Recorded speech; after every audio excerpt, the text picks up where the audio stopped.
Hello दोस्तों, आपके अपने YouTube channel job plan coaching में फिर से आपका स्वागत है।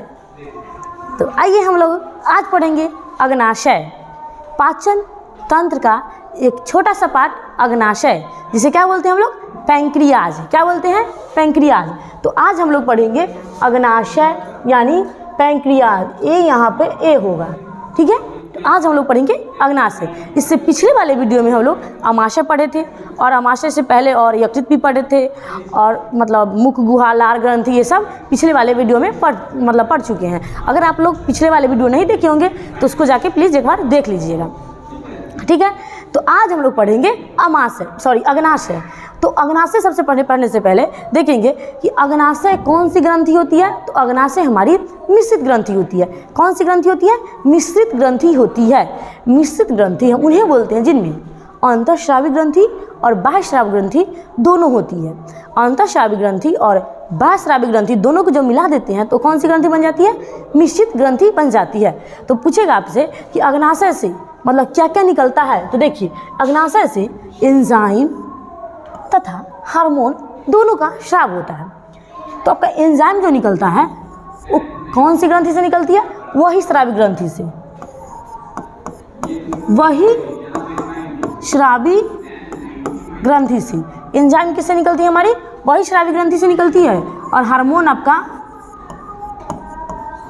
अंतःस्रावी ग्रंथि से निकलती है। एंजाइम आपका पूछे तो वही स्रावी ग्रंथि से और हार्मोन पूछे तो अंतःस्रावी ग्रंथि से। आप देख लीजिएगा कि जिससे हार्मोन निकल रहा है वो अंतःस्रावी ग्रंथि होगी और जिस एंजाइम निकल रहा होगा वो बाह्यस्रावी ग्रंथि होगी। तो सबसे पहले आज हम लोग देखेंगे कि अग्नाशय सब क्या होती है। तो ये सबसे बड़ी ग्रंथि होती है, 2 नंबर की, मतलब दूसरी सबसे बड़ी ग्रंथि होती है। अग्नाशय कौन सी होती है? सेकेंड बड़ी ग्रंथि। अग्नाशय कैसी होती है? सेकेंड बड़ी ग्रंथि होती है। अग्नाशय की कोशिका लैंगरहैंस की द्वीपिका कहलाती है। क्या कहलाती है? लैंगरहैंस की द्वीपिका कहलाती है। कोशिका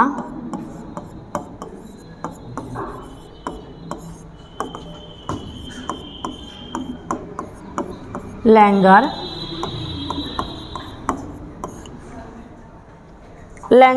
की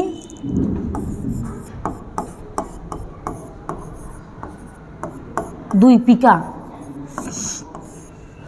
क्या कहलाती है? इसकी कोशिका लैंगरहैंस की द्वीपिका कहलाती है। और पूछेगा आपसे कि अग्नाशय से कौन सा रस निकलता है? तो अग्नाशयी रस। कौन सा निकलता है? तो अग्नाशयी रस।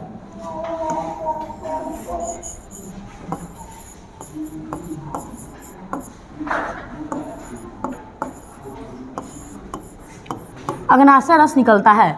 तो आपसे पूछे कि अग्नाशय रस कैसा होता है? तो वो क्षारीय होता है। अग्नाशय रस कैसा होता है? तो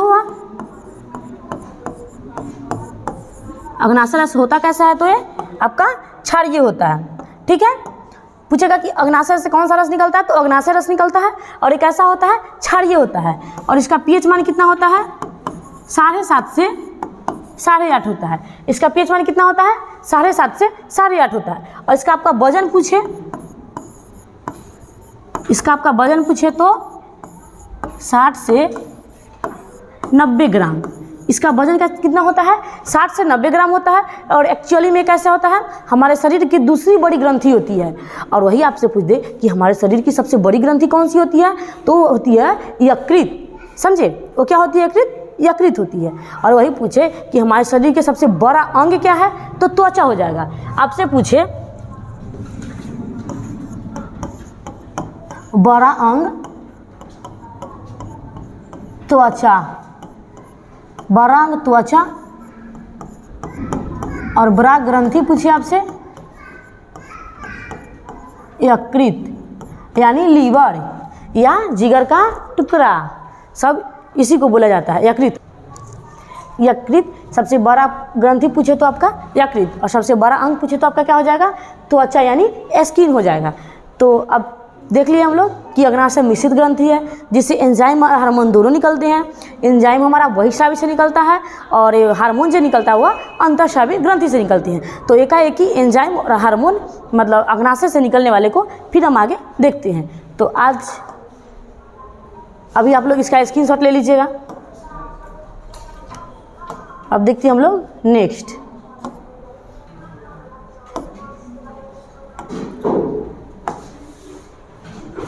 पैंक्रियाज।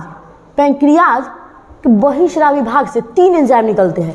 पैंक्रियाज के जो बहिःस्रावी भाग होता है, पैंक्रियाज को हम लोग क्या बोलते हैं? अग्नाशय बोलते हैं। पैंक्रियाज को अग्नाशय बोलते हैं। क्या बोलते हैं हम लोग? अग्नाशय। अग्नाशय। तो अग्नाशय के बहिःस्रावी ग्रंथि से एंजाइम निकलता है। बहिःस्रावी से क्या निकलता है? आपका एंजाइम निकलता है, जो कितने प्रकार का होता है? 3 प्रकार के होता है, ट्रिप्सिन, एमाइलेज और लाइपेज। तो इसका छोटा सा ट्रिक है, अंगना में माई टिप लाई। देखिएगा, अंगना में माई टिप लाई।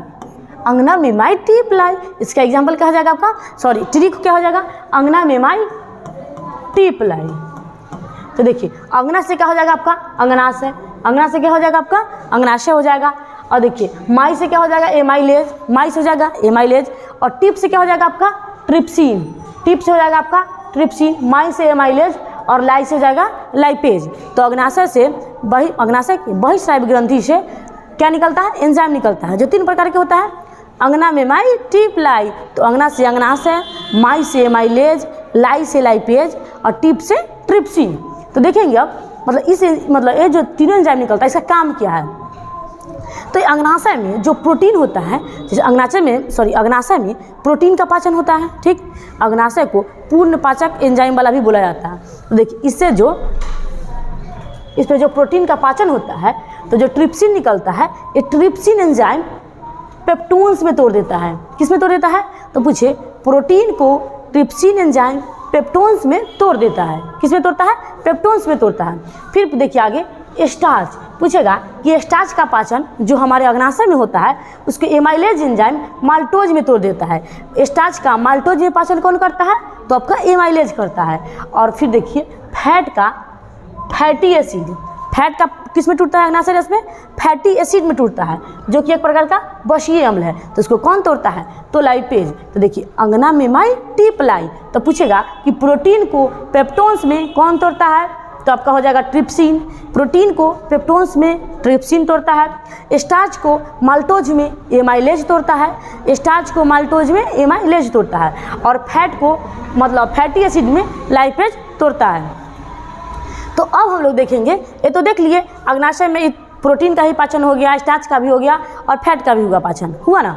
तो ये अभी पेप्टोन्स में हुआ, माल्टोज में हुआ और बशीय अम्ल में हुआ। अब देखते हैं आगे, ग्लूकोज। ये जो ग्लूकोज है,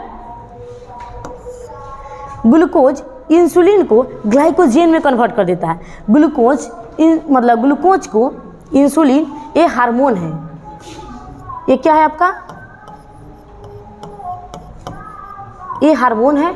और ऐसा क्या था आपका? एंजाइम। ये तीनों एंजाइम था और ये दोनों क्या है आपका? हार्मोन है। तो पूछेगा मतलब ग्लूकोज को ग्लाइकोजेन में, हम लोग जब यकृत चैप्टर पढ़े थे, तो यकृत में पढ़े थे क्या कि जो हम लोग ज़्यादा मतलब अंडा, मीट, मछली, दूध, दही सब खा लेते हैं, तो बहुत सारा ग्लूकोज हमारे शरीर के अंदर चला आ जाता है।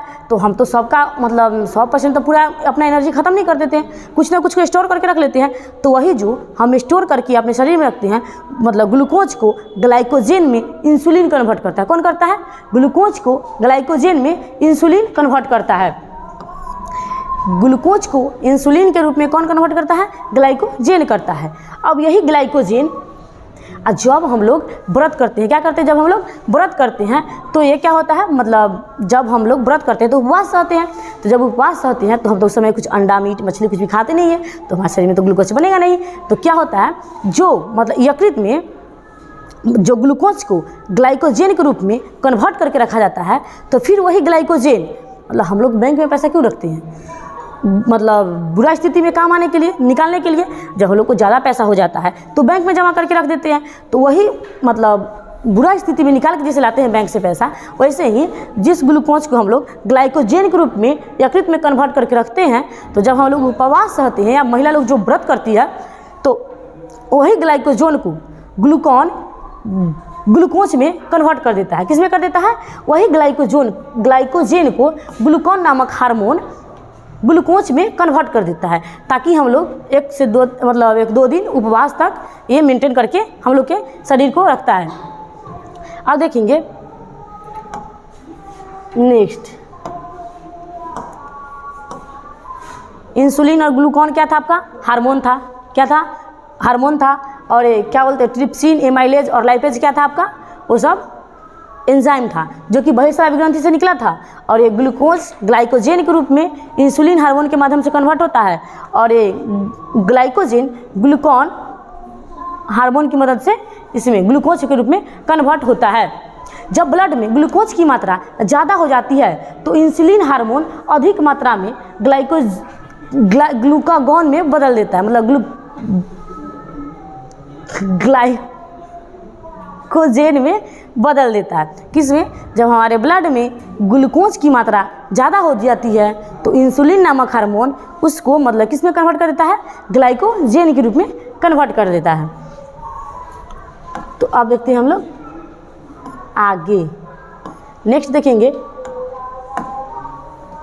अग्नाशय के अंतःस्रावी भाग से हार्मोन निकलता है। क्या निकलता है? अग्नाशय के अंतःस्रावी भाग से क्या निकलता है आपका? हार्मोन निकलता है। अग्नाशय के अंतःस्रावी भाग से हार्मोन निकलता है, और वो अंतःस्रावी भाग में निम्न कोशिकाएं पाई जाती है।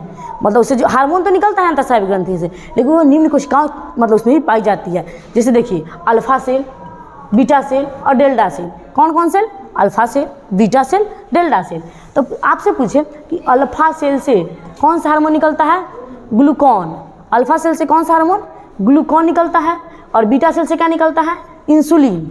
अल्फा से ग्लूकॉन निकलता है, बीटा सेल से इंसुलिन निकलता है, और डेल्टा सेल से सोमैटोस्टैटिन। क्या निकलता है आपका? सोमैटोस्टैटिन।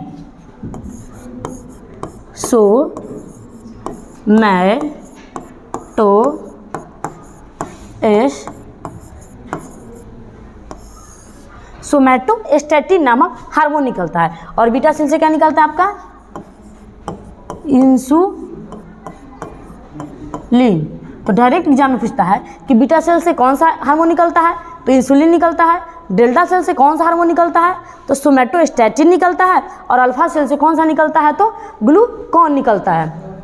तो ये सब कोशिका थी और कोशिका से निकलने वाले हार्मोन थे। अगर आपसे पूछे कि इस तीनों में से, तीनों हार्मोन में से सबसे ज़्यादा किसकी संख्या होती है, तो सबसे ज़्यादा हमारी इंसुलिन की संख्या होती है। सबसे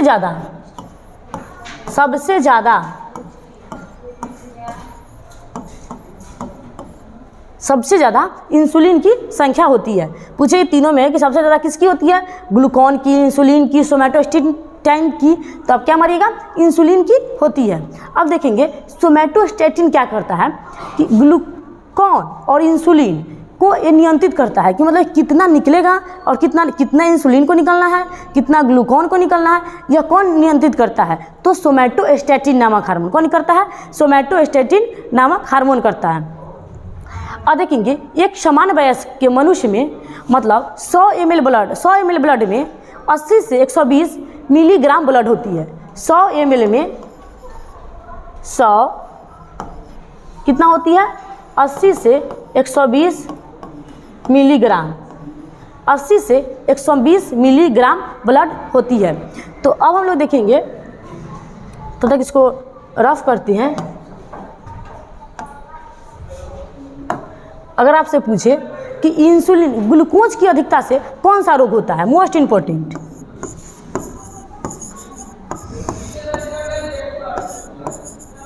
ग्लूकोज की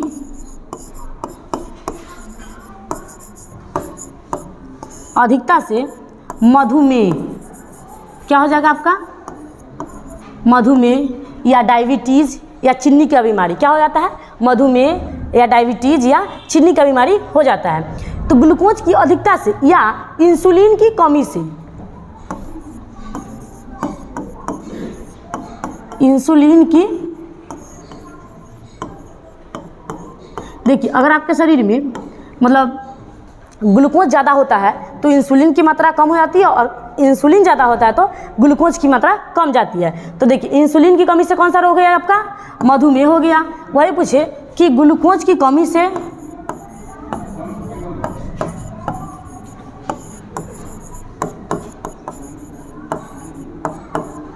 या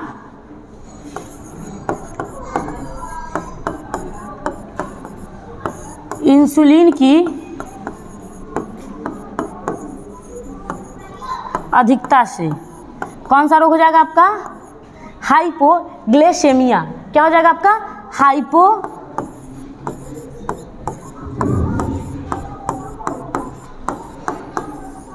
हाइपोग्लाइसेमिया। मोस्ट इंपॉर्टेंट क्वेश्चन है आपका कि इंसुलिन की अधिकता से कौन सा रोग हो जाएगा, तो हाइपोग्लाइसेमिया, और इंसुलिन की कमी से मधुमेह या डायबिटीज या चीनी का बीमारी। तो देख लिया अभी, जब जैसे ही इंसुलिन बढ़ता है तो ग्लूकोज कमता है, और ग्लूकोज बढ़ता है तो इंसुलिन कमता है। तो इंसुलिन की अधिकता से पूछे तो हाइपोग्लाइसेमिया, और कमी से पूछे तो मधुमेह या ब्लड। ग्लूकोज एक तरह का चीनी होता है, देखते हैं ज़्यादा चीनी नहीं खाने से, मतलब दादी लोग या मतलब देखते सुनते हुए किसी को कि चीनी उन्नी ज़्यादा खा लेने से ना मधुमेह, इससे मतलब होता ज़्यादा है, मतलब थोड़ा बुजुर्गों लोगों में उसको चीनी की बीमारी हो जाती है। तो ज़्यादा हम लोग चीनी खाते हैं, डायबिटीज़ वाले को चीनी खाने के लिए मना किया जाता है। तो ज़्यादा चीनी खाने से क्या हो जाता है हम लोग का, डायबिटीज़ या चीनी की बीमारी हो जाता है। तो इसलिए पूछे कि ग्लूकोज की अधिकता से मधुमेह या चीनी का बीमारी, और ग्लूकोज की कमी से हाइपोग्लाइसेमिया, इंसुलिन की कमी से मधुमेह, और इंसुलिन की अधिकता से हाइपोग्लाइसेमिया। तो आप लोग इसका एक स्क्रीनशॉट लीजिएगा, और उम्मीद है कि समझ में आया होगा। और वीडियो को लाइक करें और चैनल को सब्सक्राइब करें। Thank you.